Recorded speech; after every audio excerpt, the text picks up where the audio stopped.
All right, welcome. This is Matt Slick. We have David Neff on the screen as well. We're going to be having a debate. Is naturalism or Christianity true? And he's going to be going first.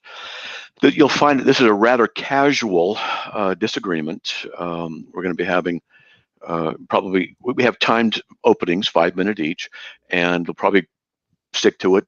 Probably not, maybe a little, but we're real casual about it. So it'll be an interesting discussion, I think, and I think hopefully more people will benefit from it.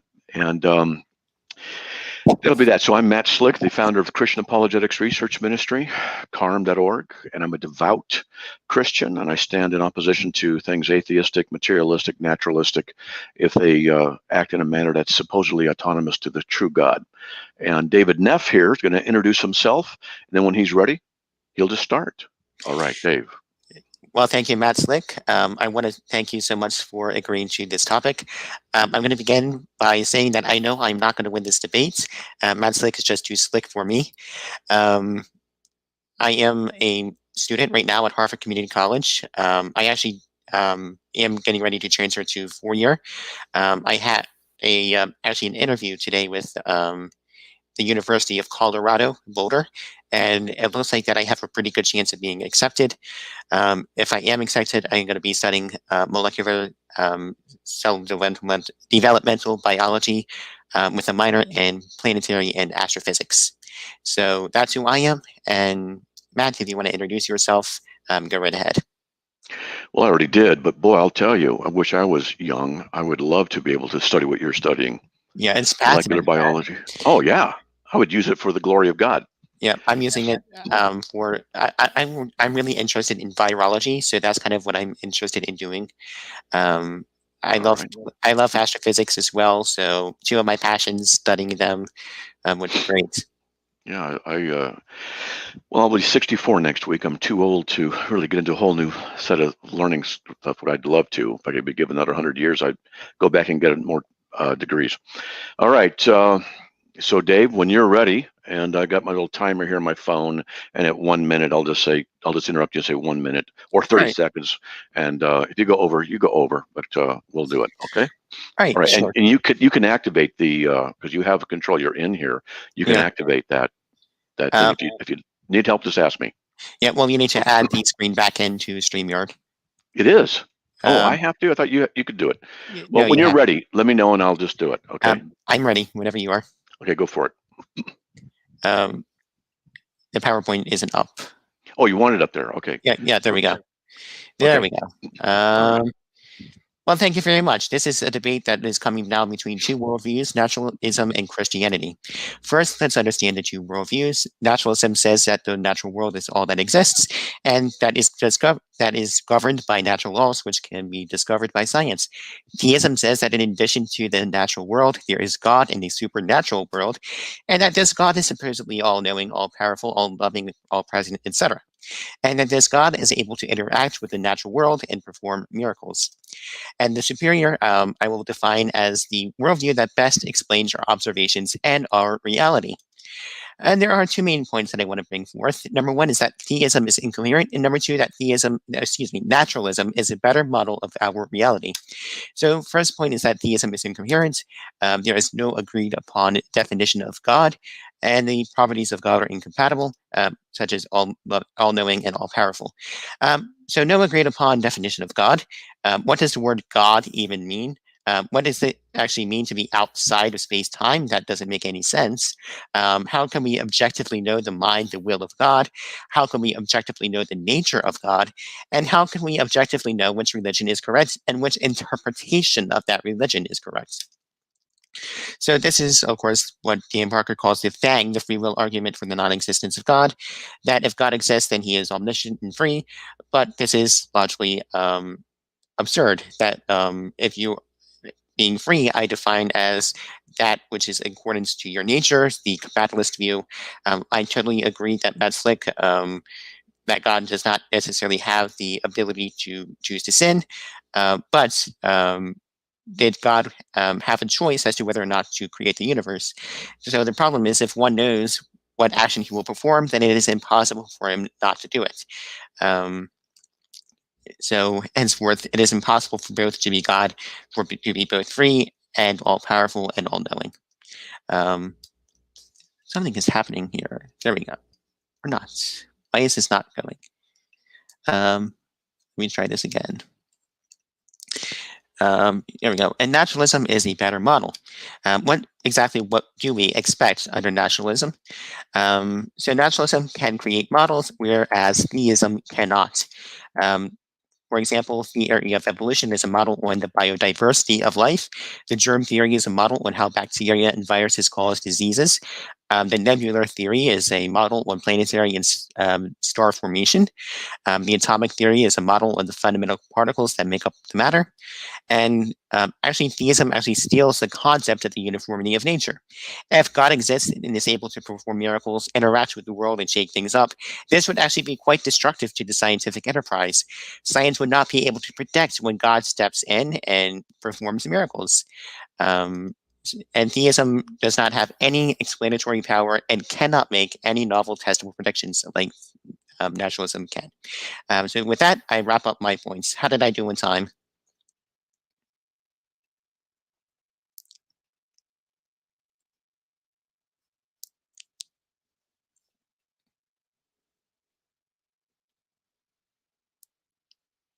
You're on mute, Matt.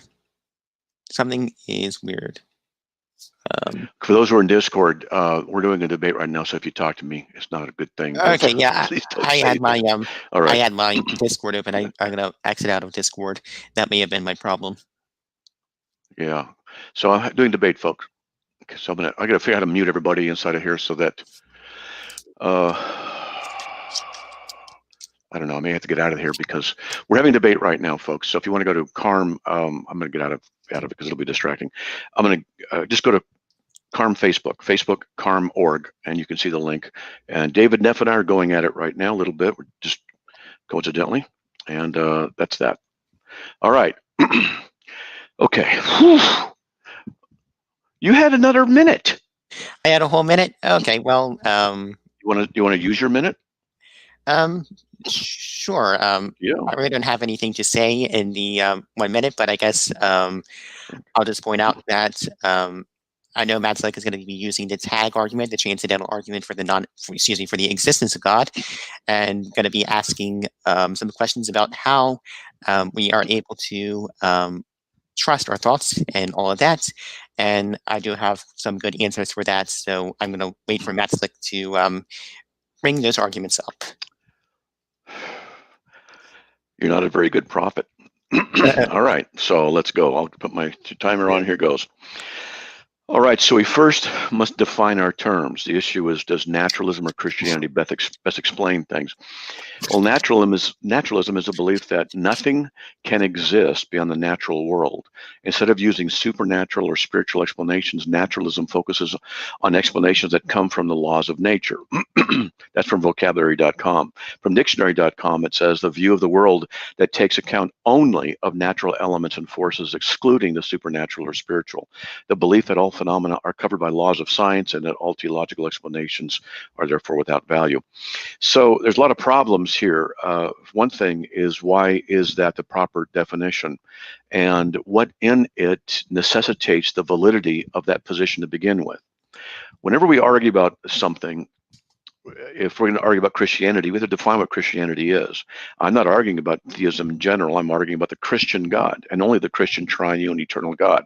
And I can give you a definition if you ask me later what that encompasses. I will agree with you that all other theological perspectives are invalid. I will join you in arguing against them and exposing their fallacious positions, but not with the Christian view, because in the Trinitarian economy, that is what's necessary to account for the one, the many, truth, absolutes, the laws of logic, our existence, morality, values, and all other things. So when we talk about the issue of what naturalism is, there's a problem of begging the question of defining it and saying this is what it needs to be. Well, why? Just saying it doesn't make it so.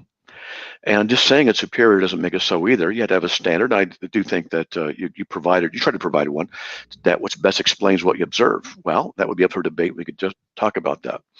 So there's a problem inside of naturalism, which teaches that everything operates under the laws of physics, motion, matter. The reason this is a problem is it's self-refuting. If something's self-refuting, you can't trust it. How is it self-refuting? The physical brain, my physical brain, Dave's physical brain, would therefore, under the laws of physics, which is what naturalism requires, that everything has to operate under the laws of physics and chemistry, then what that would be stating is that his physical brain also operates under the laws of physics, chemistry, motion, matter, all of that.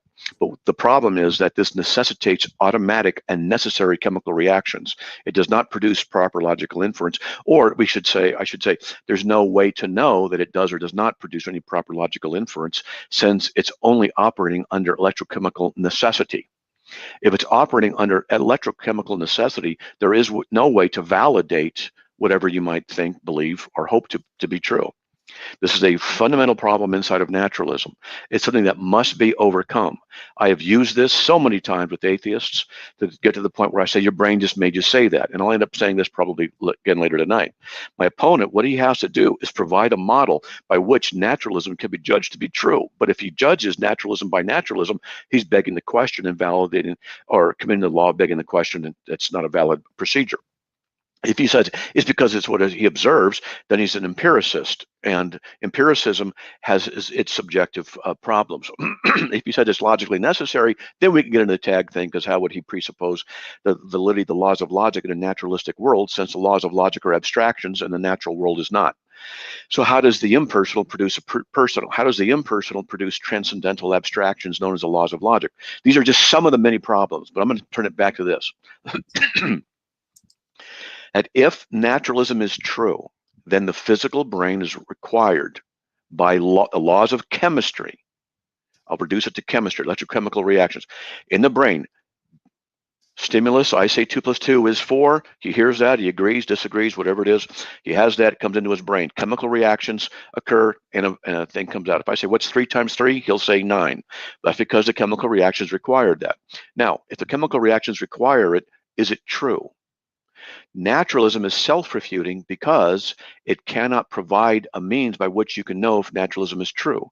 What naturalism does is cast doubt on itself, because it reduces the physical brain to a chemical reaction factory. It doesn't necessitate the production of proper logical inference and truth values. It only necessitates chemical reactions, and we can't justify, or how would he justify, that one chemical state in the brain that is in another chemical state of the brain, thank you, 1 minute, produces proper logical inference. If he cannot find a way or produce an argument that justifies why naturalism is correct to begin with, then he doesn't have a leg to stand on, and his argument is invalid all the way. He must demonstrate that naturalism is not self-refuting. Again, to summarize, the physical brain is limited to the laws of physics, chemistry, motion, matter. The physical brain operates under necessary reactions. Do necessary chemical reactions produce proper logical inference? How do you know that? If it does, what's the model that produces it? If you don't know, then you can't trust naturalism, and naturalism cannot be trusted or used as an explanatory issue for what we're talking about. Go ahead. Excellent. Well, thank you, Matt Slick. So pretty much what I predicted, except for the tag parts, that he's going to ask about how we know that our mind can be trusted and all of that. Sure. So I think this is quite nicely, excuse me, I'm sorry, I need to turn that off, by basic population mechanics and natural selection. What I mean by that is, if our thoughts, if our logic and our perception of reality is so far off the mark, then natural selection would simply wipe us out. Does that make any sense? Oh yeah. Okay, so I forgot. Yeah, but look, this is, your brain may just say that. Okay. How do you know that the statement you're making is true, since your chemical reactions just produced it? Do your chemical reactions produce a truth? Well, this goes back to empiricism. I wouldn't be what you would call an empiricist. We can, again, check our thoughts and our logic, and compare what reality is. But empiricism means that you judge reality by your experience, by your senses. How do you know your senses are producing proper logical inference? Well, again, as I said, it's basic population mechanics and natural selection. Natural selection would wipe us out if that was the case. Well, so it wipes you out. It wipes it out. It doesn't mean it's true or false. It's just saying, oh, it wipes you out. It doesn't mean that survival means it's true. It just means you're not surviving. The issue is naturalism as a philosophical starting point. The philosophical starting point is what you have. Well, I'm examining. I haven't looked at why it's the right one. But if naturalism is true, then it means your physical brain is just operating under the laws of physics. This is what's called property dualism. Property dualism says the mind is a product of the physical brain. The mind's a product of the physical brain. That's it. So if the brain ceases, the mind ceases. That means if it's a property, it cannot exceed the physical aspects or characteristics of the physical brain. The physical brain's characteristics are it's necessarily operating under the laws of chemistry. That means that I say something, it just causes chemical reactions. This means you can't know if your naturalism is true. Therefore, you can't trust naturalism because it refutes itself. Okay, sure. So regarding property dualism, again, I think there's pretty strong scientific evidence for this property dualism. If I've had surgery a few times, and if property dualism was false, then why is it that we lose consciousness completely during surgery and stuff like that? Our actual consciousness and our perception absolutely does depend on the mind. The reason we would lose consciousness is because in property dualism, substance dualism, which says the mind is separate character or separate substance in the physical brain. In Christian theology, that's all I'm arguing is Christian theology, is that God has embedded us inside of physical bodies, and the physical body can affect the soul, but the soul continues on after death, and I can give scriptures for that. So there's no problem there. It's not a challenge to the Christian theological perspective. However, your perspective necessitates property dualism. Therefore, when the physical brain ceases, you cease. And if you cease, well, okay, whatever. There's no purpose, no value, no need of anything. The question is, how do you know that naturalism is true? Well, we know naturalism is true by, again, comparing it to our models. And again, what we need to be doing is creating a model. Naturalism has the model, whereas theism simply does not. Naturalism has the model of such as the germ theory on how the bacteria and viruses cause disease, and we know how planets and stars form through the accretion disks, and these are things that we can actually check out and actually verify through the scientific method. And what novel predictions has theism has ever been able to make? Again, if theism were true, if Christianity were true, where God can perform miracles, then the whole notion of the uniformity of nature just falls apart. Okay, you said several things. Uniformity of nature falls apart. Let me go down the list. You said three things. You said naturalism is true because it's a model that can predict. Theism does not. Yes, Christian theism certainly does. It predicts the uniformity of nature. Naturalism, yes, it does. Okay, because in the Bible, God makes things in a trustable manner. The heavens are laid out by the decree and knowledge of God. So therefore, we know that we can then justify the uniformity of nature everywhere. Okay, well, the problem is God performing miracles interrupts that uniformity of nature. For example, when Jesus walks on water, he is interrupting the uniformity of nature by walking on water. Because what should happen is when humans go out on water, we should sink. And another good example is when you're dead, naturalism, you should stay dead. That's the uniformity of nature. But Jesus raises people up from the dead. That is a violation of the uniformity of nature. So the Christian God and the Bible violates that uniformity. First of all, you don't know if it does. You've still not answered my refutation on naturalism, but nevertheless, miracles, you're assuming that it's a violation of the natural laws. God certainly would have access to laws that we do not yet know about and can do what he desires. So to say that it's a violation of the natural law is just an assertion without necessity. Well, if you want to assert that it does not. You're the one that's saying that it does not violate the uniformity of nature. But on what basis do you make that claim? I make the basis by saying that things that are denser than water simply sink, and that's what happens. That's why we sink when we go out in water. Okay. And what exactly are the laws then? Well, hold on. I want to respond to what you said. Miracles don't necessarily violate anything because you don't know what God is accessing in order to perform what we call a miracle.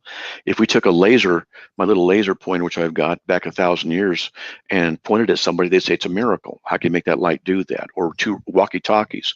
It's just a matter of the laws that they don't know about yet. So they would call them miraculous, and in their context, it would be. But if you want to say that the miracles violate the law of uniformity, you got to be careful, because in the science, particularly when they're getting down into the area of quantum mechanics, they're saying there's irregularity and certain things that they cannot predict and seem to be random.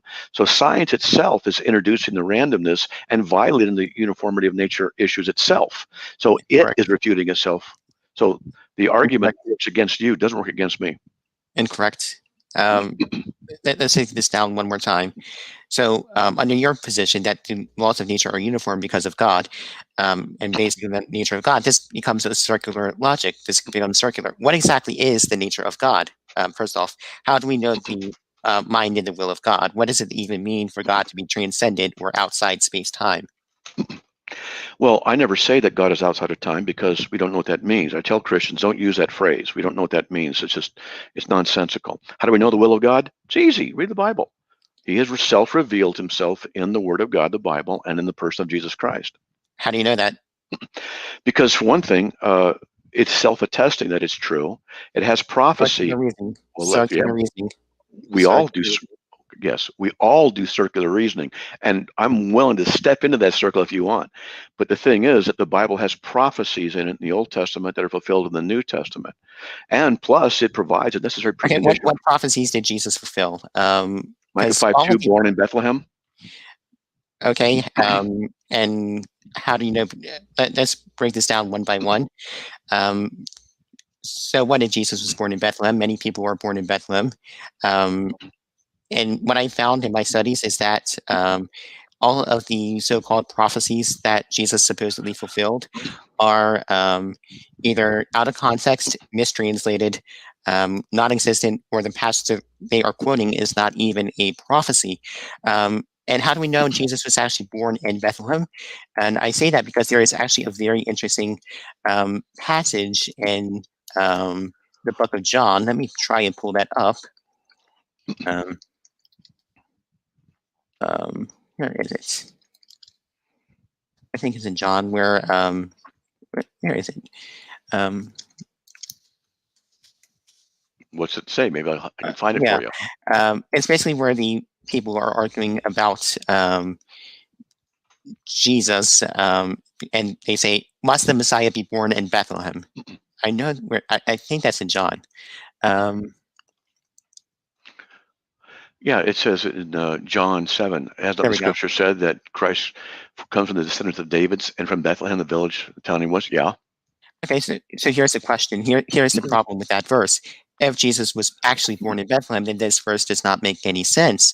It appears that the people in this time did not know that Jesus was born in Bethlehem. Otherwise, he would not be saying this.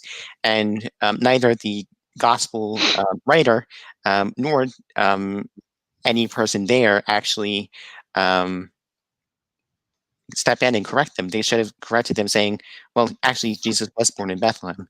And there's actually another really interesting point against the whole nativity scene, and it's in Mark 3. Well, hold on. Let's read the prophecy. Because, it's just that anybody's born there. That's what it means. No. This is what it says. This is what it says. This is why they knew. But as for you, Bethlehem Ephrathah, too little to be among the clans of Judah, from you one will go forth for me to be ruler in Israel. His goings forth are from long ago, from days of eternity. So what it's saying about that person born in Bethlehem, that is eternal in the past tense. Okay, so, and how do we know Jesus was eternal? Well, Jesus said so. Circular reasoning. Yeah, he rose from the dead. How do we know Jesus was? So how do we trust? We're getting away from naturalism, but this is okay. But he rose from the dead. yeah, because I'm kind of starting to examine Christianity here. Then this is basically the classic Jesus definition. rose from the dead. And how do we know that? Because the eyewitnesses wrote it. And how do you know we can trust the eyewitnesses? Because the eyewitnesses wrote it, because the book of Acts, which is written roughly 60 AD, does not contain the death of Peter and Paul, which are significant in the Christian church. And the death of Stephen had been recorded in Acts chapter 7, but Peter and Paul were not recorded, which occurred around 62, 64 AD, which means that the book of Acts was written before that. Furthermore, Luke wrote book of Acts as well as Luke, and Luke wrote the book of Acts after he wrote the book of Luke. So Luke preceded Acts by, say, 5 years. And most scholars agree Matthew's before that, let's just say 5 years. So what we're doing is we're getting back to the time of Christ right there by the eyewitnesses.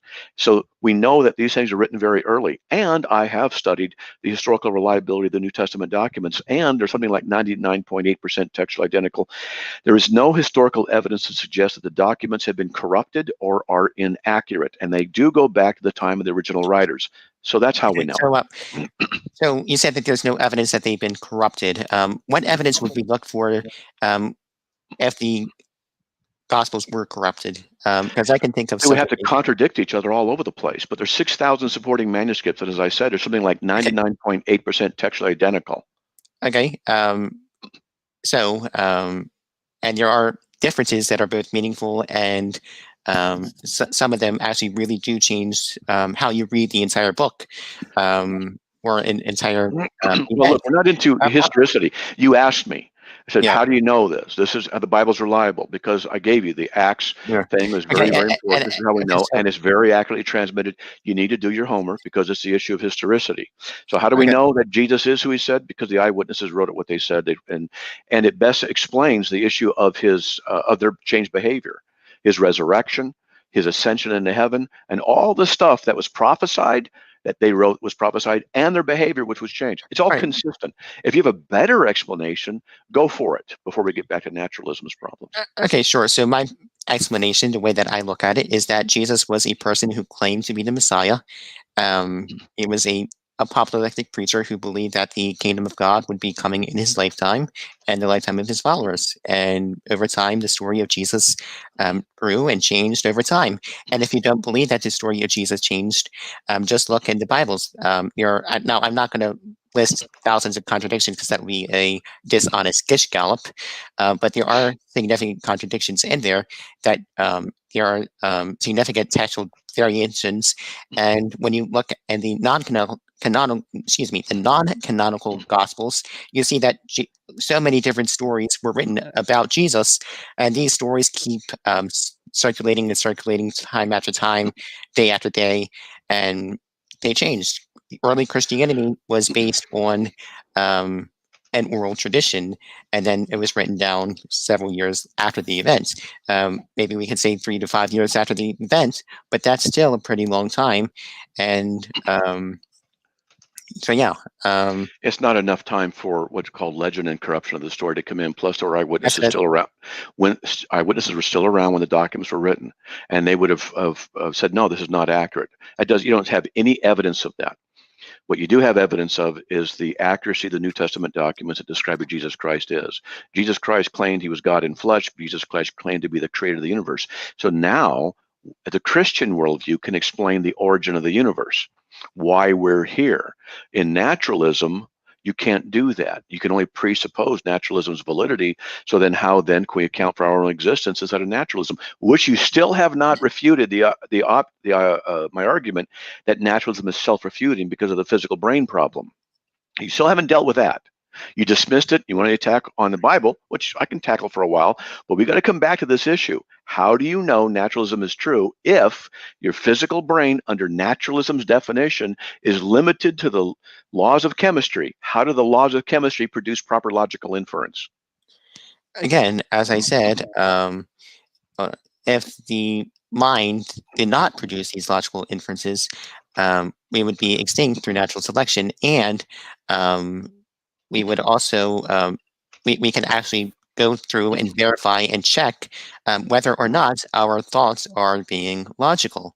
For example, this here is a book. and we can check that by understanding, okay, what exactly is a book, and all of that. So again, it can be problems verified. We can check our thoughts and verify it. You said if the mind does not produce proper logical inference, it would be extinct. Not true. There are plenty of people in the world who don't think logically and they prosper. They have all kinds of children. And it's because they work in a world of other people who keep things running. So that's not a good argument. It doesn't work. You can check to see if your thoughts are logical. In order to do that, you have to abandon the naturalistic worldview to do that. If the naturalistic view is true, that means your brain is operating only under the laws of chemistry. Okay. Just chemical reactions. But in order for you to say, well, we have to validate whether or not the chemical reactions are producing proper logical inference, you have to abandon naturalism. You have to go into my worldview to say that there are abstract universals called the laws of logic that we can appeal to.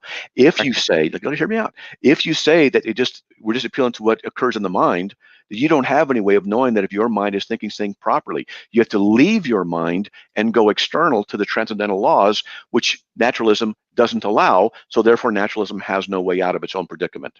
Okay, so why does naturalism not allow these? Because naturalism says you can only offer explanatory options based on the laws of physics, chemistry, motion, matter within the natural world. You can't allow for transcendentals, for example, the transcendental laws of logic. You can't allow for universal moral truths and things like that, which I can prove to you that there are such things. Well, I would agree. So it does not. So naturalism cannot get out of its own circle. It hangs itself, it shoots itself in the foot. The physical brain is limited to the laws of chemistry. How does one chemical state that leads to another chemical state in the brain produce proper logical inference? You can't justify its proper logical inference inside of itself, because if an improper chemical reaction reduces a conclusion, and you say, well, that conclusion true, let's check it again to get the same bad conclusion, you're not doing anything. You're just verifying the same chemical reaction. In order to verify if it is true, you have to leave that worldview, go to an external one, which the Christian worldview is the only thing I'm going to argue, which is where the transcendental laws of logic operate, and then you can judge by those whether or not your proper chemical inferences are valid or not. That's the only way to do it. If you use logic to validate your naturalism, you refute naturalism, and I win. If you don't use logic, you stay inside of naturalism and it refutes itself, and I win. Okay. Sure. I don't think I kind of understand what you're saying. Again, as I said, everything can be checked against what I say, and then we can check and fact check each other, so to say. In a naturalistic universe, where do the universal laws of logic come from? Humans invented them. So if humans invented them, then that means that they're the product of your mind and my mind. So I think let's step back a little bit. How do we find logic? You don't find it. I said, how do you define it? Oh, define it. Logic is that which conforms to the mind of God. And you know that how? Because of the revelation of Scripture. Okay. I would define evidence as, logic as the science or the mathematics that deal with the rules and processes used in sound thinking and reasoning. You beg the question. Okay. You assume these things to be true. You assume the laws of logic in order to argue for the validity of laws of logic, but you can't account for the laws of logic. You assume the law of identity, something is what it is, not what it is not, the law of non-contradiction, LNC, LEM. You assume these things. Okay, that's fine. You're the one who brought up, transcendental, so I'll get into it, do this. But the naturalistic world, naturalism says only the physical world. How do you have transcendental abstractions only in a physical world? What do you mean, transcendental abstractions? The law of identity, for example, something is what it is not what it is not. So, I was saying that this is a book, actually a very good book to The Skeptic's Guide to the Universe, a very good book by Dr. Stephen Novella. Strongly recommend it.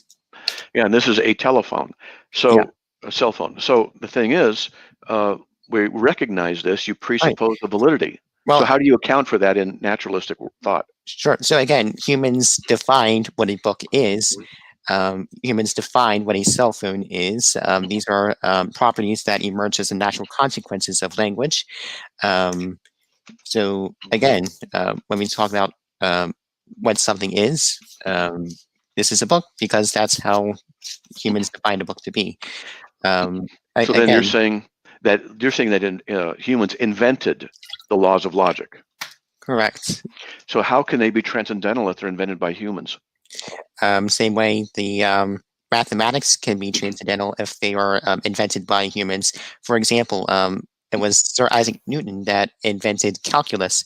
And so they are transcendent so I don't see any difference there.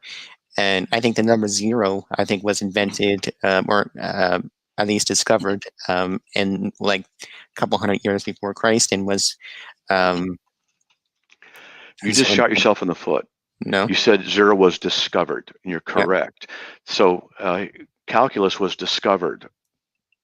It wasn't invented, it was discovered. Just like the number 2 was discovered, just like the law of identity, something is what it is and is not what it is not. These are abstractions that apply. If I were to say that 2 plus 2 equals 3, you would rightly say that's not true. From your naturalistic worldview, you can't prove that that's your retort is correct. You can't say, based on my chemical reactions in my brain, I know that 2 plus 2 is not 3. Because all I got to do is say, well, your chemical reaction just made you say it. It doesn't mean it's true. If you're to say, no, we know it's true. How do you know it's true? Because we invented the law of logic? Well, then, wait a minute. If that means it's a product of your mind, you're just coming right back to the naturalistic explanation, which doesn't get you anywhere. The only way to say that something is true or is false, like 2 plus 2 is 4, and not 2 plus 2 equals 3, is just to apply or appeal to a universal law of logic and mathematics, because they're similarly related, that is not dependent upon merely the physical brain. So for you to appeal to those laws is to refute your own naturalism. But if you're to stick inside of your naturalism, you can't account for them and you can't validate your naturalism. Either way, you lose. Okay, sure. So again, as I said, they are easily accounted for. I can easily be fact checked. That being said, let's get inside the issues of the Christian worldview. The fact is that God is self-refuting because, especially with the Trinity, because it is incoherent. The whole idea of God is incoherent. And again, naturalism has the models. So again, how is God able to be both free and all-knowing? Okay, first of all, you haven't refuted my argument, and just to say God is incoherent doesn't make it so. I showed you why naturalism has a problem, an internal problem. I showed you this is why. Here, here, here, here. If you do this, you're abandoning that refutes it. If you go stay inside, you're abandoning it. I went through back and forth and showed you the reasons, and you just come back and say, well, God is self-refuting. Let's work with that. Let's see. Show me how the Christian triune God is self-refuting. Okay, sure. So again, the triune God, let me steel man the position first, just so I can make sure that I understand it correctly. That the Trinity is 3, the Father, the Son, and the Holy Spirit, and that these 3 are co-equal, co-powerful, 3 basically 3 independent minds, yet one God. They are persons that each think, that each have the ability to act. You see the problem? No. Is that okay? Sure. So basic algebra. So if A equals B, B equals. So let's see. A equals B, B equals C, then A equals C. Yeah. Yeah. A equals C. Reference, right? Yeah. So A equals B, excuse me. A equals C, B equals C, and D equals C. What does that tell us about A, B, and C? You haven't shown why the Trinity is self-refuting. Well, yeah. Basic mathematics. You're saying that God is not the Father. Excuse me. The Father is not the Son, and not the Holy Spirit. Yet all these 3 are God. No. As I say this with most atheists, be very careful when you criticize Christian theology, because you guys just don't know what it is. If you're going to study and you're going to refute it, you need to understand what it is. So the Trinity is one God in three simultaneous, co-eternal, distinct persons. Okay, and so they're distinct persons. Yet, right. How does that even make any sense? Three independent people, part of one God. How is that not three gods? Because by definition, it's not. Because the Bible says in Isaiah 43:10, 44:6, 44:8, 45:5, there's only one God in all existence. And then it defines Jesus as being God, the Father being God, the Holy Spirit being God, and they speak to each other. And yet we see there's only one God. There's nothing is logically contradictory about it. If it's logically contradictory, that would be impossible. But nothing says it's impossible. But the doctrine of the Trinity actually provides for something very philosophically important. We have two main views about the nature of the universe, monism and pluralism. Monism says that the universe is all one substance and that the plural idea of different aspects and distinctives within the universe are merely illusion. Pluralism would say all the distinctions that we see are actualities and the appearance of it as one form, monism, is itself an illusion. So they refute each other, but only in the Trinity, where there's one God, monism, and also the plurality of God in his Godhead, can we then actually lay the philosophical foundations for the justification of the nature of the universe and the distinctions that we would hold regarding the absolutes of logic, the absolutes of actuality, what we call norms, forms, Platonist, people know what Platonism is, the abstract entities that we call the laws of logic, tableness, truthness, etc.ness, and all these things can be ratified and justified in the Trinitarian economy. But I've talked about this many, many times with Christians, with people who deny the doctrine of the Trinity, and I'll say, show me a logical thing on paper or wherever, statement after statement, where the Trinity is illogical and not possible. Is nothing, no one can come up with anything. You can say it is, but it doesn't mean it is. So maybe you can try. Okay, sure. So again, the problem here is, as you point out several times, like it's impossible to have two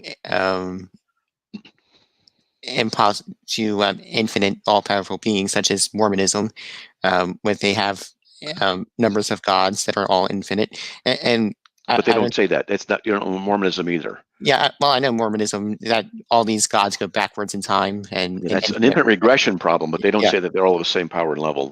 They're all attaining and growing in their wisdom and knowledge in Mormonism, which is stupid. But that's another topic. But yeah, or at least I guess a better way of putting it would be Hinduism, where there's all these different gods, and that's impossible because of the issue of multiple infinities, right? Right, you can't have a bunch of ultimates, all these gods. You can't then defend any ultimate truth of anything, as naturalism can't either. But the Christian theistic model can, because God would then be the ultimate. He's the ultimate source of logic, the ultimate, as in the final foundational thing of logic, of morality, of our existence, of all kinds of things. We can then account for all of them in Christianity. You can't account for any of them in naturalism. Like what do you mean? We can account for all of them in Christianity. You can't account for any of them in naturalism. That's what I mean. Though again, it goes back to the whole circular issue with the Bible is true because it says it's true, because the witnesses say that it's true, because of prophecy and all that. Everybody's circular. You're circular. You presuppose the validity of the laws of logic in order to argue the laws of logic. Right. Well, I mean, we all have to have assumptions. But your view can't account for the circularity or even know if the circularity is right or wrong. And we know the circularity is right or wrong based upon empiricism, and it can be verified and fact-checked independently. Hold on one sec. Carl in the room. Carl, be nice or I will boot you. Okay. Sorry, go ahead. Okay, sure. So he was insulting you. Yeah, I see that. I don't care. I'm insulted all the time. I don't care. Yeah, if you want to do debates like this, you have to have thick skin. I don't care if people call me a faggot. That's why you look like that. I know. Thick skin. That was a bad joke. No, it's just not appropriate. And yeah, I know it's not appropriate. But again, I really don't care. I do. Doesn't bother me. You're made in the image of God. you're in sin, but you're made in the image of God. So you are due that proper respect and honor, even though you're suppressing the truth of God, and people should treat you accordingly, respectfully. That's what the Bible says. Okay. You can't justify that in your naturalism, though. Even that you couldn't justify. Okay. Let's see here. Let's hear what was exactly what he said. You kind of got me distracted. Oh, sorry. Yeah, with the whole Carl thing. He's set faggot flag behind him. Yeah, I don't care. You'd say if he says it again, I'm just going to ban him out. I mean, it just doesn't. I don't want that to happen. Yep. I disagree with you. He can say to you, "You're wrong," but let's just stick. Yeah. Come on. Okay, sure. So again, the problem here with the Christian worldview is also that the Bible is wrong on so many things. Well, that doesn't mean that naturalism is true. And you can say it's wrong, and maybe you've kind of realized I've defended it for longer than you've been alive, and I've not seen any problems. Yeah, well, lots of problems with even the very first chapter of the Bible. We know how planets form. We know how solar systems form. Completely contradictory to what the Bible says, with the Earth coming first. How? What was that? How is it contradictory? Show me how it's contradictory. Sure. So in the biblical model, the Earth, light came first, light and darkness, and then the Earth with the waters above the heavens and the waters below the heavens. Excuse me, the waters above the Earth, water underneath the Earth. The cosmological model of the Earth is completely. Wait a second. Water above and water below. Did you know that pterodactyls cannot fly in the thickness of our present atmosphere because they have to be a lot thicker? And the water above model demonstrates that the Earth atmosphere was a lot thicker back then. So hold on. I'm sorry. Slow down there. What you said? Pterodactyls are unable to fly. In our present atmosphere, it's not thick enough to sustain the flight of pterodactyls. I was reading this in some journal, and so they assume that the atmosphere was a lot thicker back then when it was. Well, that's consistent with what the Bible says about the waters above and waters below. Incorrect. So first of all, we do know from the climate record that hundreds of millions of years, like 70 plus million. I'm not sure exactly when they. How do you know it's 100 million years? 70 million radiometric dating, and radiometric dating doesn't go back hundreds of millions of years. Yes, it does. Uranium, thorium goes back billions of years. Carbon-14 goes back about 40 to 50,000 years. That's it, the most. Why are they finding soft tissue inside a dinosaur bone? It's supposed to be millions and millions of years old. Sure. So Mary Schweitzer herself, who happens to be an evangelical Christian, has commented on these arguments quite a bit and says that the creationists who are copying and pasting her argument, this argument, clearly has not read her work, understand it, and she said, and again, these are straight from Dr. Mary Schweitzer herself. They said point blank they should stop using the argument because it's a blatant misrepresentation of what I found. Well, I have to verify that. But the thing is that the Genesis chapter 1 doesn't contradict anything. How do you know how God created the universe? If he is light and he's there and he creates light, well, he is light, wouldn't be created then. Have you ever heard of the model where the universe, the model of the earth would be formed, and then as it's coalescing, diffused light would be present, but you couldn't see the sun until after cosmic rays and photosynthesis combined to clarify the atmosphere, and then you'd see it. Yeah, I've heard of that model. Yeah, I read that probably 45 years ago. I don't know, a long time ago, and it stunned me because it was just like what the Bible said. But what do you do with the Cambrian explosion? 530 million years ago, within 30 million years, there's 40 new phylotypes. How do you justify that in your naturalism? Again, as you said, that's a period of 50 plus million years, and you have to remember that many entire phyla were extinct long before the Cambrian. I don't seeing it as being. It's an information problem because the record there does not show transitionals. It shows sudden appearances of phyla, sudden, very, very quick. Does naturalism best explain it, or does God's creative work and order best explain the evidence? So again, it seems a sudden appearance, but but it's not the origins of complex life. Just reading directly from Talk.Origins. You and phyla are. Yes, Phyla are body types. Yeah, I know what phyla are. And entire phyla were extinct before the Cambrian. No. 40 new phyla types suddenly appear in a blink of an eye geographically, which is like they say anywhere as short as 5 million years to as long, the longest I've ever heard is 40 million years. But most of us said 35. So we do the average and say, just say 20 million years. Then in 20 million years, how do you account for naturalistically 40 new body types? That you can't do that in naturalism. Again, there are actually quite a lot of transitional fossils within the Cambrian explosion fossils. No, they're not. They suddenly appear. They appear suddenly and mature and there without any transitionals. For example, livopods, basically worms with legs, are intermediate between arthropods and worms. Let me pull this up. How do you know that? Well, because they are transitional fossils. Hold on a second. How do you know they are transitionals? Because they look like it? Yeah, and this is what if you say yes because they look like it, that's not scientific. My child could say, well, that looks like it belongs over there. Okay. So yeah, again, we're going to make a prediction. What exactly should we find in the fossil record? There's one of my personal favorites is the Tiktaalik. So hold on, I see trigger warning. I'm just going to answer this question. Harvard Community College, yes, I live close to Bel Air, Maryland.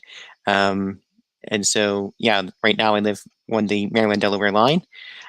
Shoot me an email if you want. You can find my contact information on my YouTube page, youtube.com/DavidPneff. Just wanted to make sure everything was there. See here. Okay, let me get back on. Sorry, I'm getting distracted here. The creation model makes predictions. What it would predict is that the fossil record would show sudden appearances of fully developed phyla. What do we see in the fossil record? Sudden appearances of fully developed phyla. Sure. So again, it also makes a lot of predictions that we do not find. For example, what was that? What was it? What you said? For example, I cut you off. Sorry. Yeah, sure. So one of the great predictions is Tiktaalik. Have you ever heard of it? Of what? Tiktaalik. I don't know if I'm pronouncing that right. Spell it. Tiktaalik. I'm going to put it in the private chat here. Like I'm bad with pronunciation. You're just going to have to forgive me. Tiktaalik sounds like a drink you'd get in the Bahamas. Yeah, so Tiktaalik is actually one of my personal favorite predictions of evolutionary biology. So basically, it's a transitional fossil. They said, okay, I predict that if this is true, then we should find something that looks like this and this particular layer of the geological record, and we found it. I don't know what it is, so I can't respond to it. But I do know something we both are aware of, that the fossil record shows fully developed phyla. Transitionals are very few and far between, and they're highly debated. Okay, so what would you accept as a transitional? Well, you see the problem about how would anybody know if there's a transitional? If you had like Eohippus, which is the horse ancestor, in all seriousness, let's just say there's 5 gradations where they have small to bigger to bigger to bigger to bigger. How do you know they're transitionals? People would say, well, because they look alike. But that's not science. Homology is not scientific. Homology just says, well, it looks like it is. I'm sorry, but this is a real weakness in the scientific methodology. It looks like it. Well, you predict it, so that's why it's true. Well, hold on. If you say we predict it, and that's why we know it's true, then if I say, then I could predict in the creation model the very same thing, it must be true. But then they'll say, no, it can't be true. Well, why not? If we have the same evidence and I can offer just as good an explanation, but you just dismiss it, then that's being arbitrary. See, the thing is, there are problems in the transitional record. Problems all over the place. Okay. And one of the reasons is that fossilization is a rare event. Takes a lot of sudden flooding all over the place to bury them, for fossilization. That's what it takes, like a universal flood. Just saying. Which, of course, is impossible for a whole host of reasons. The what is? The global flood being impossible for a whole host of reasons. If you want to talk about the information problem, that is actually a pretty huge problem on the creationist side, since I want to make sure I understand your position, because I know different creationists have different perspectives. Your position, I guess, would be similar to the answer to Genesis, that the global flood happened about 4,500 years ago, and Noah only took kinds on the ark. Is that what your position Yeah, is? I could go with that. I could go with that. Okay, sure. And you would accept speciation, correct? Yeah. So the problem is, if we take AIG's model or the CMI model, where where Noah's taken only 6 to 10,000 animals in the ark, you're going to have to take those from a huge bottleneck to tens of to a couple million species in just a few hundred years, which of course would be a huge problem information-wise. Not if the information was already there in the parent forms, and then predation and environmental pressures produce the necessity of speciation, because speciation is a reduction of genetic information. So information is not a problem with that. Where did the information come from? Information formation theory is a real problem in naturalism. It's not when it comes to creationism. With the Christian model, God created. God is the author of How our did he create it? information. I don't know. He just did. Okay, well that's a problem. You need to Why is it a have problem? because you have to have a model in science. How exactly you need to have a mechanism. Well, whoa. You're just saying that the scientific method has to be the right one to judge the other one. You can't do that. You can't say the scientific method has to be the right one. In fact, you're maybe not aware of this, but the scientific method is based on philosophy. Correct. So it makes assumptions, but it can't validate the assumptions using itself.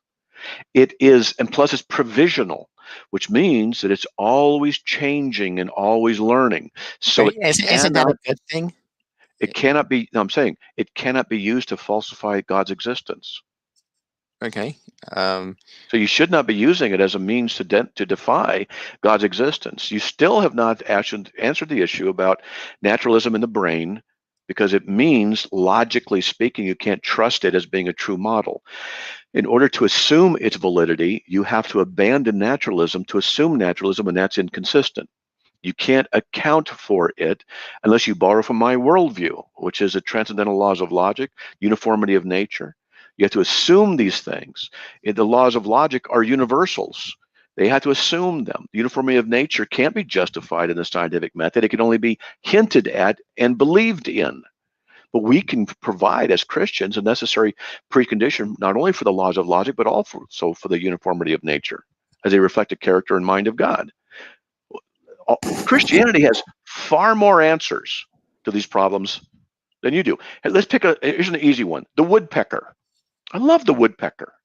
The woodpecker's tongue goes down its mouth, down its neck, okay, down by its neck like this, back up the back of its head, between the scalp and in the skull, there's a groove, down the forehead, down through one of the nostrils, and out the mouth.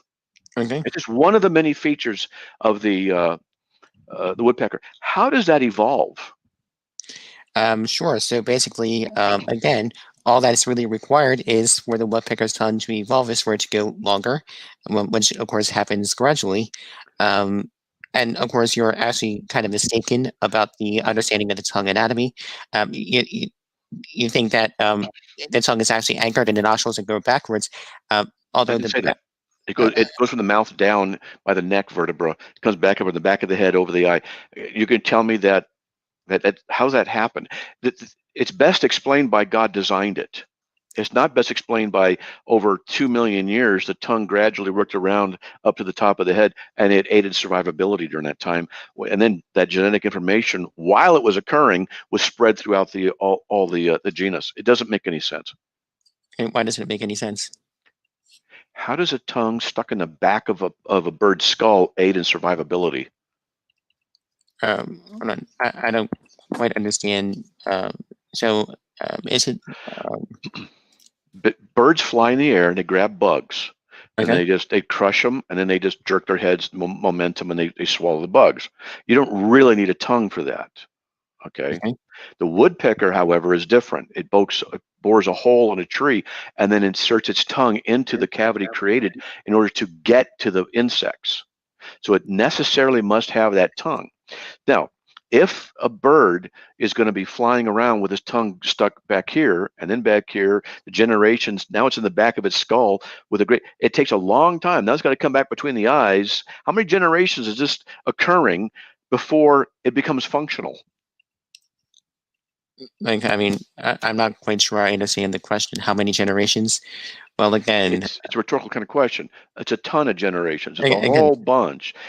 You can't explain, for example, the woodpecker structure and function naturalistically. I read an article once. I tried to read an article on it. It was, man, did they stretch logic and things in order to make it work because they see the problem that it is. That's just one of the examples.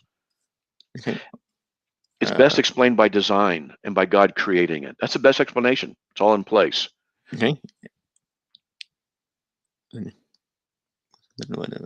what time do you got to go? We've only been on for an hour. I can be here all night if you want. How about we'll go for that till the bottom of the hour, then we'll call it. Okay, we'll open up unless you want people to have Q&A. Whatever. Well, there is going to be an open mic on my channel. Afterwards, if you want to open up for Q&A in the audience, that's fine with me. When do you want to do that? Well, we can do that whenever. If there's any questions in the audience, we can kind of take them now if we want. Okay, I'll tell you what I'll do. I'll open up right now. Anybody who has questions for Dave or me, just type them in, and we'll see them here inside of StreamYard, and then we'll call it a night at the bottom of the hour, which is 25 minutes. Okay.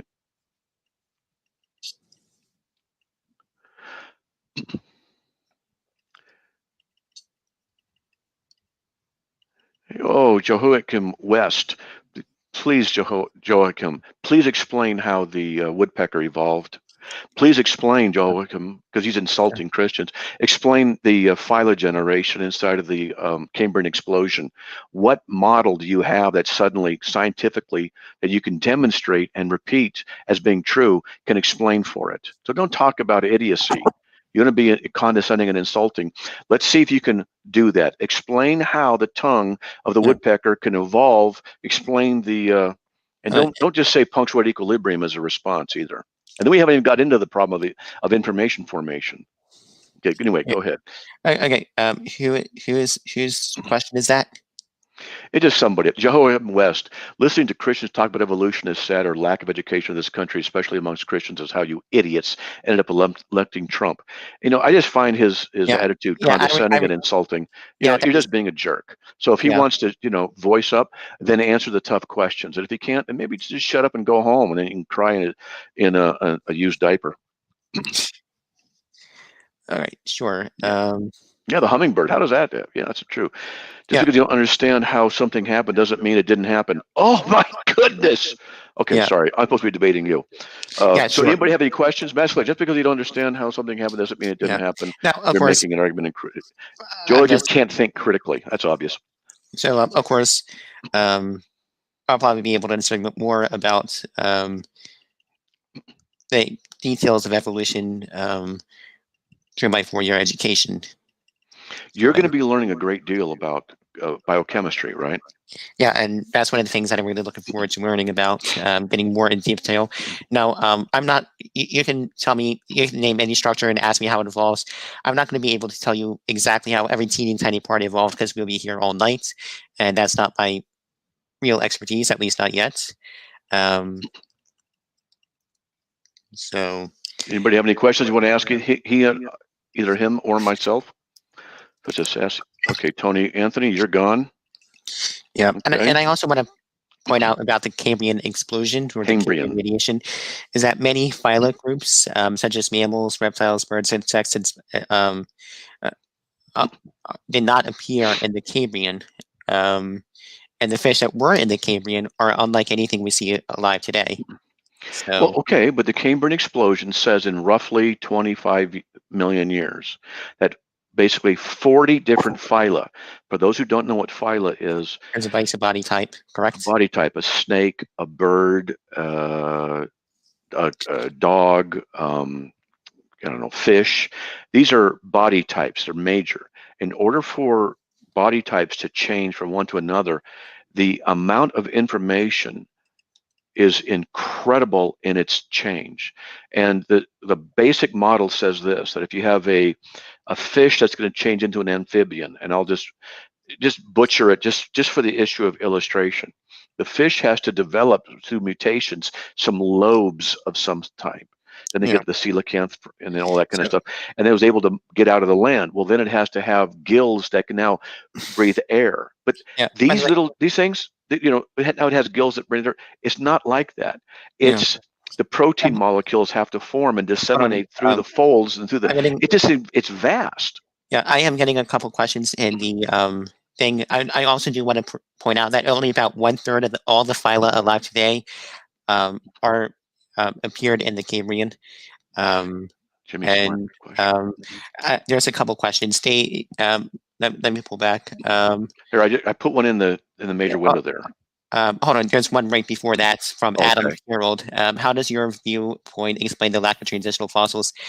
The question, of course, what would you accept as transitional? Because there are lots of things that are transitional, like the tautolith that I already pointed out, and the Archaeopteryx also is a good transition. So again, what exactly? You don't know what is transitional. What would you accept as a transitional? What would you actually accept? What I would accept as a transitional form if we found very tightly gradated transitions through a bottom-up area in a geographically located area, then I would accept it as a transitional. But then it would have to be from like a fish to an amphibian, not from a mostly flying thing to a kind of a flying thing, and say that, no. We're not going to find that simply because of the... it doesn't exist. No, because for one thing, fossilization is rare, and there are transitional fossils. And one of the great ways to prove you say them. You define transitional fossils by what you find. How do you know what a transitional fossil is? Because we define it that way. Well, how do you define it? By what that is. Well, what is that? A transitional? It's circular. Here's a question from Jimmy. It's one of the better questions to ask. Sure. So, Dave, in the absence of a revelation to the contrary, how do you know the universe wasn't created 5 minutes ago? You have 5 seconds with streaming. So this is last Thursday-ism, I guess you can kind of call it that. There's a name for that. Philosophically, I can say I don't know. I can't really say that it was not created 5 minutes ago, and neither can you. So the point is, it all boils down to Occam's razor. There's simply no reason to believe it. It's simply Occam's razor. Help you out. A better response would be, in the naturalistic worldview, that's not allowed. It wouldn't fit in the model of naturalism. You wouldn't have it created because naturalism negates the idea of a creator. But then that just begs some other questions. It just pushes back a problem one level. So what we know is that as a Christian, because God is faithful, God is consistent, and he has not done that because he's operate that way. All right, let's see another one. There's a good question. I have a question for Dave. This is Matt Nye. How is it that the fossils are dated by the rock layers they are in? Isn't that circular reasoning? So the answer is no. There's two types of dating methods. One is kind of a relative dating method where we use indexed fossils as a guide. However, we do use radiometric techniques to verify ages. So obviously Matt does not know exactly how geologists actually date things. Radiometric dating is quite reliable. Jay, great question. How does something come from nothing? It doesn't. Then that means if nothing comes from nothing and something doesn't come from nothing, then there had to be a cause of our universe, right? We don't know if the universe actually began to exist, but that's a physics topic of another discussion. Some physics that I won't really get into right now. Carb videos from Orgay. How does the flood explain the Cambrian explosion? Oh, for me then. I'm trying to put these questions up on the thing. How does a flood, if I can find it, okay, it doesn't matter. How does a flood explain the Cambrian explosion? Very simply, by simply the life forms that were already there just just naturally sifted through the sedimentary deposition of the flood, and it appeared to show from lower to higher, because the smaller ones are going to go down in the sediment in the flood, and the more complex things, larger, are going to float up higher. And then as they come down, they settle, and you see this gradation. That's all. Yep. So Karm, Karm says, age of accountability. I'm guessing that is a question for you. What is the age of accountability? The Bible does not say there's an age of accountability. Julie, great question. Facebook. Can you point to any example that we have witnessed in modern history of one animal slowly turning into another animal? Speciation has been witnessed both in the lab and in the field. So quite often, one great example, I know this is a virus, but SIV or the HIV virus came from the SIV virus. Yeah, but you see, such speciation presupposes that the information's already there. It's a reduction of genetic information that causes speciation, not an increase. It doesn't validate the theory of evolution. Yeah, Matt and I already answered that question. How they're dated. This is a great question. PRO, I'm not going to be able to pronounce that. Neff, is anything wrong at all? And if so, why? So yes, truth is what the facts are. Facts are what the evidence shows. That which is not concordant with facts are wrong. But how do you know what a fact is? Fact is what the evidence shows. But the evidence doesn't always lead to facts. Like when? So a man's walking down a path. To the right is a forest. To the left is a cliff. He's walking along, and a tiger jumps out. He ducks. The tiger goes over the cliff. The man is evidence. He concludes that all you have to do when a tiger jumps at you is just duck, and you'll be fine. That's the evidence, because he saw the evidence. It was empiricist. It was rationalism, and that's his conclusion. He goes down 100 feet. The same thing happens again. He verifies his theory. So evidence doesn't always necessarily lead to facts. It's facts that have to be provided first, and a worldview has to be provided first in order for evidence to have its existence. Listen here. Karen, there were over 300 prophecies in the Bible about Jesus alone. I thought this area of debate got passed over very quickly. Has David studied the mathematical odds of fulfilled prophecy? Yes, I have. I wish we had more time to spend on messianic prophecies. I think that'll be a fun topic to debate just by itself. If you want to just talk about messianic prophecies, I could be here all night. The problem is that they're all either mistranslated or out of context. So yeah, one of them. Let me pull up something real quick. Let's see. I'm looking through the text also.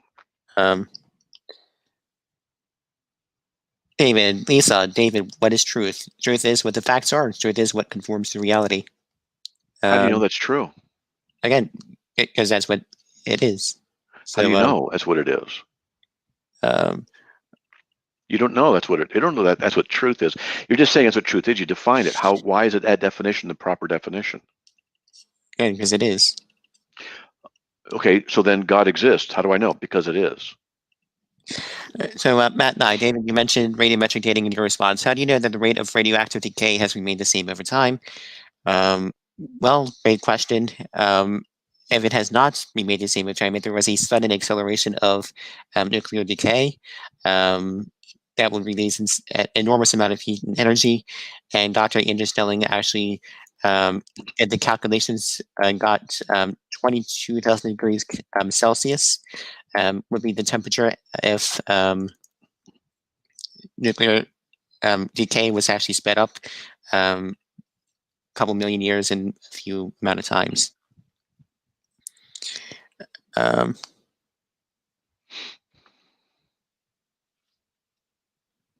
You reading the question? Here. So question for David, why are there no gradual fossils? Again, what would they accept as transitional fossils? That's what I'm trying to get at. What would you guys actually accept?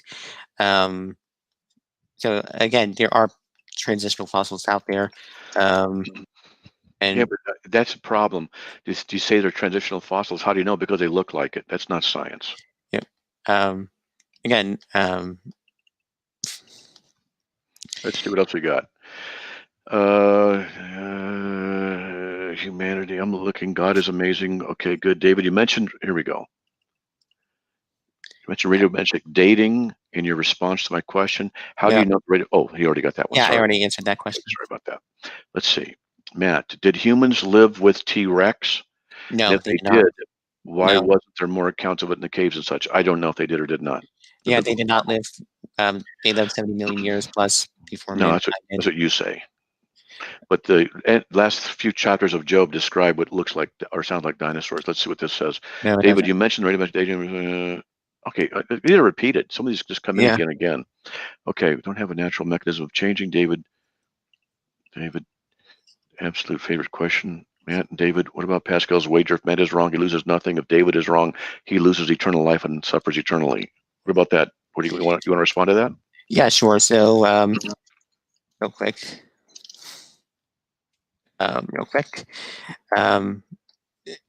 So let's see here. Hell, eternally, like every religion has some form of hell.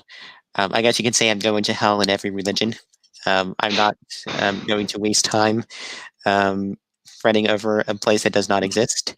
I'm not afraid of the Christian hell for the same reason I'm not afraid of the Islam hell. Jesus said it was real, and Jesus rose from the dead.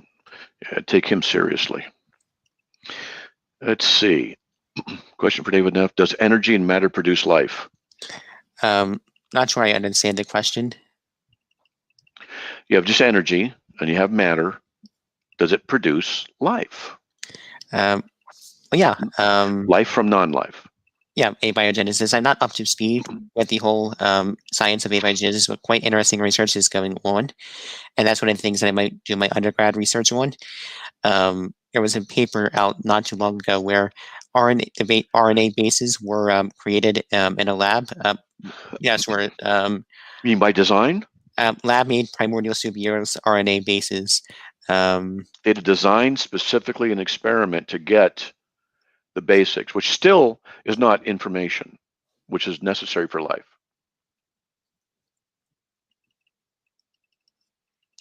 Okay, let's see here.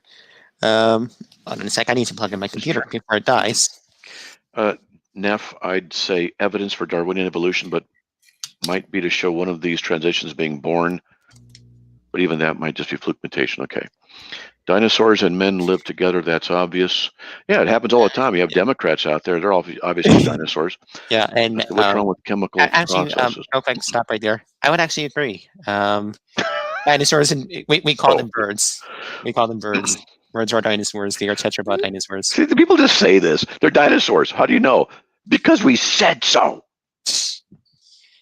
How do you know they're dinosaurs? Because of the physiology. Same way we know that cats are mammals. Because you define them as mammals. Okay, and why do we define them as mammals? Well, because you pick a definition that suits and you work within it, and that's it. Yeah, and that's why we call birds dinosaurs. There are tetrapod dinosaurs, and they have. We do know that avian dinosaurs did exist. The question really becomes the defining line between what exactly is the difference between an avian dinosaur and a bird. Very difficult to define, and even creationists disagree among themselves. And this is how you know when we have a real transitional fossil, is when the creation organizations themselves can't agree whether it's one way or the other. Scientists don't agree on a lot of things, so. Yeah. I want to go evidence. You still have not refuted my attack on naturalism as a self-refuting problem. Trinity violates the law of identity. No, it doesn't. The Trinity is just simply the Trinity. It doesn't violate the law of identity. The law of identity says something is what it is and is not what it is not. The Trinity is simply the Trinity. It doesn't violate the law of identity. Try again. You'll go to the back of the class and write on the blackboard in the back of the class, I will not offer non sequiturs. I will not offer non sequiturs. Okay. Why aren't we seeing evolution stages going on now? Why aren't there some lions starting to get wing buds, for example? Total straw man of evolution. What? That is a straw man of evolution. Obviously, he I would knows agree. nothing about. Obviously, Karen. Sorry, Karen. You know nothing about population mechanics and basic biology 101. But that's a topic for a different discussion. Yeah, I would agree. No disrespect meant, Karen, but it's not. It doesn't fit inside the model anyway. Yeah. Let's see. God is most glorified as we are satisfied in Him. Yep. Ha ha. I like this. My friend Orgay343. Are you sponsored by Dr. Pepper? Yes. Dr. Pepper is sponsored. I shouldn't say that because that might get me sued if I say Dr. Pepper is sponsoring me. But that might get me sued. I don't know. Ice, water, and mist is an explanation of the Trinity. I wouldn't go that far. That's modalism. Let's see. How about this one? How does naturalism account for the rules of logic? Well, again, as I said, they are discovered by humans. That means they already exist. Okay. But the laws of logic are abstractions. Okay. So they're universal abstractions. How do you account for universal abstractions in naturalistic world? Again, same way I would account for mathematics. They are mathematics is abstractions. Yeah, exactly. How do you account for universal abstractions in just a materialistic world? Again, mathematics are what we call in philosophy. There are three types of entities: a necessary, contingent, and impossible. Mathematics logic is what we would consider a necessary entity. But they can't justify why it's necessary. That's a problem. That being said, there are rules of mathematics which are definitely created by humans. PEMDAS being one of them. There's no real reason why. It's simply a convention. PEMDAS, the order of operations. Yeah, but that's not universal abstractions. Those are just inventions. How about this one, David? What is your cosmology? Big Bang, steady state universe. How did all this come into being? By chance? Sure. So Big Bang cosmology, supported by lots of evidence, being the microwave background, the cosmic microwave background, the expansion of the universe, the temperature, and a bunch of others. We don't know exactly how it all came about. Dr. Jean, but that's a good thing. That's what science is all about, is discovering what happened in the past. The cause of the universe has to be personal or not personal. If it's not personal, it has to have the necessary and sufficient conditions to bring about the universe. And if it did have the necessary and sufficient conditions, then it doesn't make a choice, it just automatically is. But if it automatically is, then the universe would have been brought into existence an infinitely long time ago. But that's not the case because the universe is not infinitely old. So the impersonal cause does not work. We're left with the personal cause of the universe.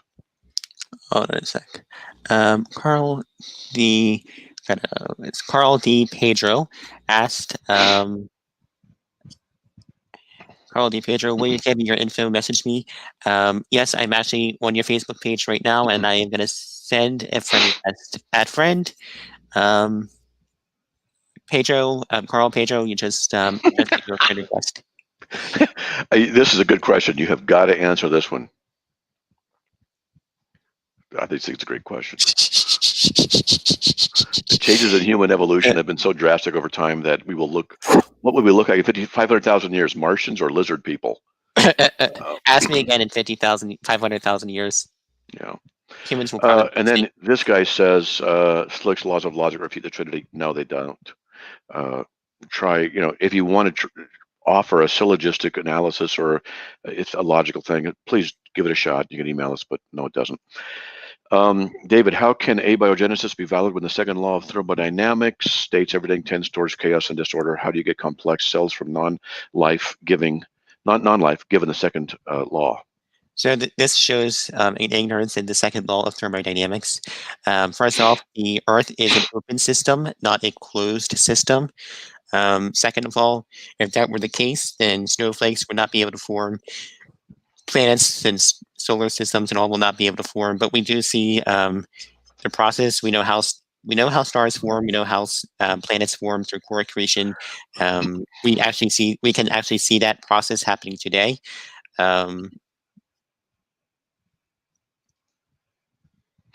I love this one. You want to respond to this? Yeah, listen, logic is just the nature of the universe, just like Christmas is goodness is the nature of God. What does it mean that it's the nature of the universe? Is the nature of the universe abstract? Because logic is an abstraction. So if the universe is abstract, then you could be consistent, but that's not the case. It's material. Are you saying logic is material?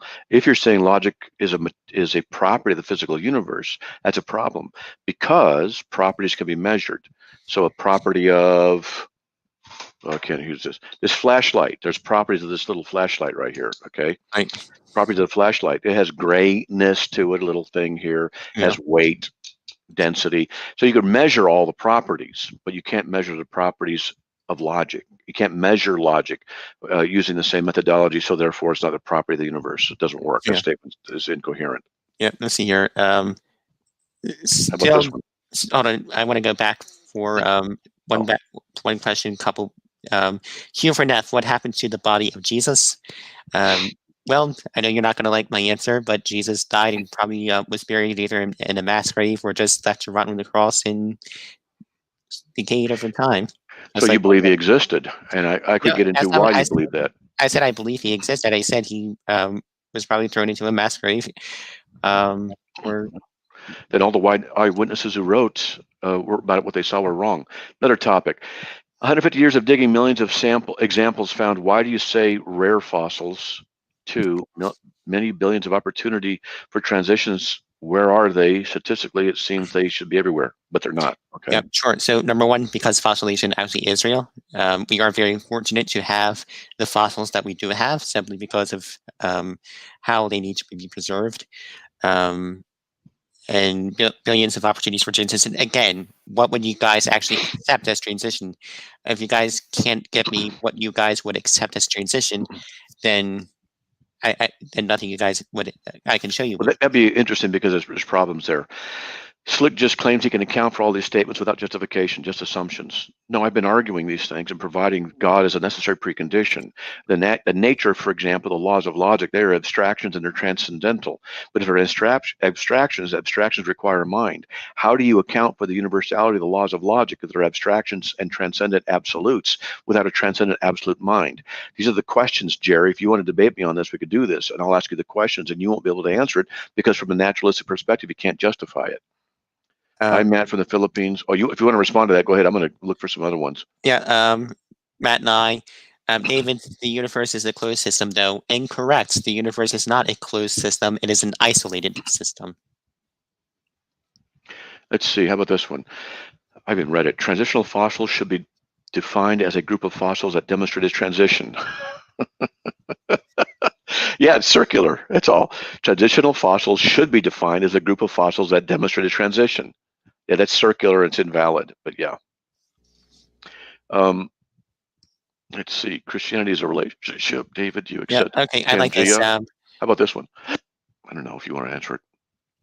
Let's see here. David, do you accept Pangea? Yes. Pangea was actually just one of many supercontinents, others being Gondwanaland, Rodinia, and many others. So look at Pangea this. I love this. Pangea was not the only supercontinent that existed. Let's see here, Matt and I. In response, you might say, so you said that the Earth is an open system. The second law of thermodynamics is overcome, correct? But there has to be a complex organism to harness the energy for that to be true. Incorrect again. So again, a complex organism to harness the energy. That's simply wrong. Icarus says logic is not a property of the universe, it's fundamentally a part of it. What does that mean? It's a fundamental part of it. I don't understand what they're saying either. Yeah, it doesn't make any sense. Let's see. Let's see. How about this one? Quantum theory doesn't need God. How do you know? Let's see. You're just wrong about thermodynamics. We live in a system with energy coming from the sun. Yes, that is correct. That means we're an open system. We're isolated open system. That's no. Related fossils. Okay. Let's really know nothing of quantum physics. Maybe you'll eventually get back to naturalism. Yeah, we should get back to naturalism. Anyway, yeah, hey, I like this. Speaking of which, my friend Leo Felius is in the chat. He is very good on quantum physics and cosmology. I think he would. I think that would be a phenomenal debate. You versus Leo Felius on cosmology, God, and physics. That'll be a phenomenal debate. I would love to see that happen. I have to bone up on quantum physics. Can you justify the validity of a reasoning? Neff, how about this one? Let's go after next 5 minutes because really nothing to do. David, in response to my question, you stated that because the Earth is an open system, the second law of thermodynamics is overcome, correct? But there has to be a complex organism to harness the energy for that to be true. No. Incorrect. And yeah, if you listen in quantum theory, there's no God anywhere, just a lot of math. A cell is a complex organism. Yeah. Oh, let's see here. Jerry, Penna, David's too intelligent to fall for biblical nonsense of angels, humans, sex, talking animals. What's wrong with that if God exists? There's no problem with that. You see, your assumption is, no, there's no God, so all that's ridiculous. If there is no God, that would make sense. But how do you know there is no God? So you're just asserting something you can't verify. How about this? How does naturalism account for objective morality? Excellent question. Uh-oh, we lost him. Hold on. We'll see if he comes back in a minute. Okay. So he should be back in a bit. That does happen. Okay. Let's just see if he comes back in, folks. How does naturalism account for the objective? It does. It can't. Here we go. Here we go. All right. There we go. Sorry there. I do apologize. I exited out. By the way, there is going to be an open mic on my channel, youtube.com/DavidPNeff. I'm starting at the top of the hour at 10 p.m. Eastern Time. Everyone is welcome to join the open mic. Again, it's simply my name, youtube.com/DavidPNeff. All right, let's do. Slick has no concept of biology or quantification. No, that's not true, Jerry. You should say I have an insufficient concept, not no concept. Okay. And when you say things like that, Jerry, you're just overreacting and being inaccurate. David, please explain how abiogenesis is possible. Second author. Again, that is simply incorrect. And Leo is in the chat. He's better with the physics stuff than I am, and he can explain that better than I can. Here, try this one. Oh, no, there's a better one up there. Karen, what argument for God do you find the strongest, and why does it fail? I don't find any of them to be convincing, to be honest. But that's a topic for a different night. Let's see here. Question for both. Is there enough evidence presently to believe in apes evolved humans? First off, let's understand that humans are apes. I know people don't like hearing that, but humans are apes for the same reason we are animals, for the same reason you are a vertebrate. What evidence do you have that humans are apes? Now, I could see some of it on TV. Okay, sure. So humans are apes. Well, what's an ape? Define what an ape is. Leftist Antifa? Well, let's just move back and you'll see where I'm going. In primates, primates, as Arnold points out, are collectively defined as any killless organic RNA, DNA, protein-based metabolic, mesozoic, nucleic, diploid, bilaterally symmetrical, endothermic, digestive, thyroblast, etc., with a spinal cord, 12 cranial nerves connecting to a limb system, and an enlarged cerebral cortex with a reduced olfactory region inside a jaw skull with a specialized teeth, including canines and premolars, forward-oriented, fully closed optical orbits, and a single temporal, for instance. So by all measurements from all systematic classifications of life, humans are apes for the same reason that we are mammals, for the same reason we are eukaryotes. So apes there's never been a half human, half ape. Yeah, there has. No. Well, Antifa. I think most members of Antifa are half human, half ape, and probably because they are fully ape. There's something else mixed in there, like from the genus of Moronicles, something. If God has proven you, Neff, would you worship him? Let's just go. Let's do two more, and then we're gone. Okay? Okay, two more. If anyone has any more questions, YouTube.com /DavidPNeff. Starting at 10 o'clock. Be there. Okay. You know what? You just close it. Why don't you just go to his channel if you want. I have to go downstairs and clean up the kitchen. All right. Let's see here. Join me at my channel later tonight. All right. Anything you want to say before we go? Oh, thanks for coming on. I appreciate it. You challenged me, but you know, I accepted. We talked, but short notice. Why don't we talk a little bit? If you want, we can just talk about messianic prophecies next time if you want. Maybe we'll just see what's happening because holidays are coming up and whatever, and I don't know, but we'll get to something like that. Yeah, Remy says, Matt, will you have an after show? I don't know, Remy. Do you want me to? Okay. How many people want me to do an after show? I could do one for 15 minutes if you want. If not, come to David Neff. Come to my channel. If you want, Matt Slick, here's an idea. If you want to do an after show, come to my channel and do it. Okay. You're one of the few guys I would trust to treat me okay too. How do you determine whether okay, that's another thing. So okay. I guess no one really wants to do after show, so that's okay. After show, Melissa.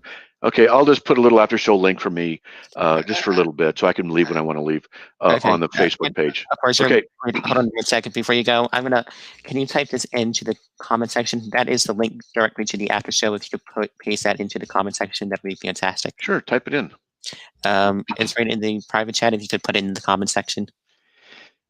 Yeah, you see the comments, right? Yeah, I can't actually type it in from my angle. You should be able to. Hold on a sec. I thought you could. I thought you had the same. Maybe you don't have the same. Oh, the private chat. Are you doing the private chat with me? Yeah, I put it in the private chat. Sorry about that. In the comment section. Okay, I'll do it. Here goes. That's David Neff's after show. Okay. All right. And that's starting in 20 minutes. There it is. So I'll let it stay for a bit. In fact, I'll put it there. So that's in the window, so you guys can look in the window there, and you can copy it. And I'll give you a minute. Okay, and then I'll just put a after show link on Facebook, and we'll just talk for a little bit. Then I got to go wash dishes. All right, bye-bye. Okay, thanks, Dave. Wait a minute.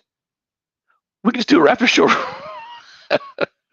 right here. No, actually what I'm going to do is I'm going to close this out, and then I'll put the link up for the after show because then people can come in here. Okay? Talk to you guys in a minute or two.